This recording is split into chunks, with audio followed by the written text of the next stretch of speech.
Assalamualaikum warahmatullahi wabarakatuh. Nama saya Dwi Sofiatul Widat, NIM 204105010057 dari kelas PS3. Di video kali ini saya akan menanggapi terkait video Bapak Abdul Wadud Nafis selaku dosen ekonomi makro Islam yang berisikan materi tentang ekonomi terbuka atau ekonomi 4 sektor. Yang pertama, pengertian dari ekonomi terbuka 4 sektor. Perekonomian terbuka adalah perekonomian suatu negara yang terlibat luas dalam perdagangan antar negara. Jadi, perekonomian terbuka merupakan suatu analisis mengenai penentuan tingkat kegiatan ekonomi atau pendapatan nasional suatu negara dengan mempertimbangkan pengaruh dari kegiatan ekspor dan impor negara tersebut. Dengan demikian, dalam analisis ini muncul dua aliran baru dalam sirkulasi aliran pendapatan, yakni aliran pendapatan yang diterima dari mengekspor dan aliran pengeluaran untuk membeli barang yang diimpor dari negara lain.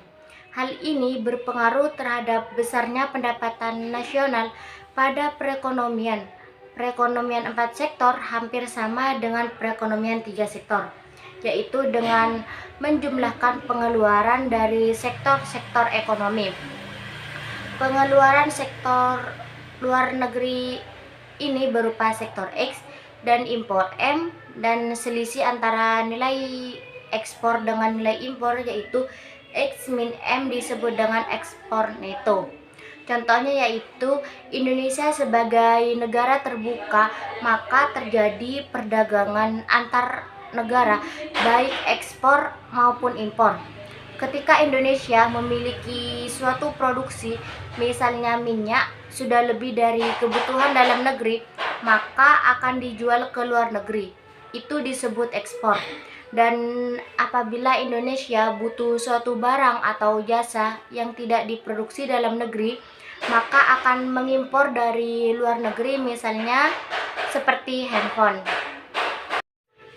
Selanjutnya yaitu konsekuensi dari perekonomian terbuka. Ekonomi terbuka ada pasar keempat dalam proses perekonomian, yaitu pasar luar negeri.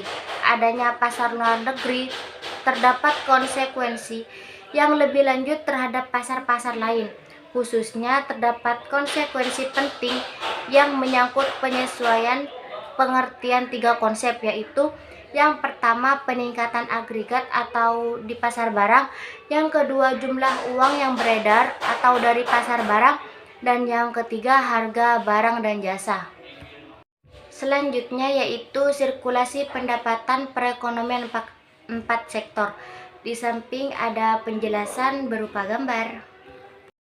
Selanjutnya yaitu perekonomian terbuka impor. Perekonomian terbuka impor adalah pembelian dan pemasukan barang dari luar negeri untuk keperluan atau dipasarkan dalam negeri. Manfaat kegiatan impor itu ada 3. Yang pertama, memperoleh barang atau jasa yang tidak diproduksi oleh negara. Yang kedua, memperoleh tenaga kerja modern. Yang ketiga, memperoleh bahan baku. Selanjutnya yaitu perekonomian terbuka ekspor. Perekonomian terbuka ekspor adalah barang dan jasa yang diproduksi dalam negeri dan dijual di luar negeri. Jika suatu negara membuka perdagangan internasional dan menjadi pengekspor suatu barang, maka produsen domestik tersebut akan diuntungkan dan konsumen domestik barang tersebut akan dirugikan. Nah, di sini ada manfaat melakukan ekspor. Yang pertama, memperluas pasar, yang kedua menambah devisa negara, dan yang ketiga memperluas lapangan kerja. Selanjutnya yaitu faktor penentu ekspor dan impor.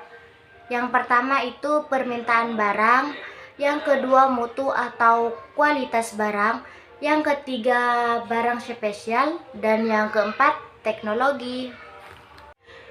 Selanjutnya yaitu keseimbangan perekonomian terbuka. Syarat perekonomian terbuka itu ada dua. Yang pertama, penawaran dan pengeluaran agregat dalam perekonomian. Dalam perekonomian terbuka, yang diperjualbelikan dalam negeri terdiri dari dua golongan barang.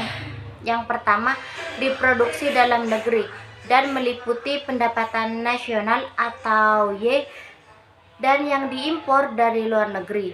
Dengan demikian, penawaran agregat atau AS terdiri dari pendapatan nasional dan impor dalam rumus AS sama dengan Y plus M.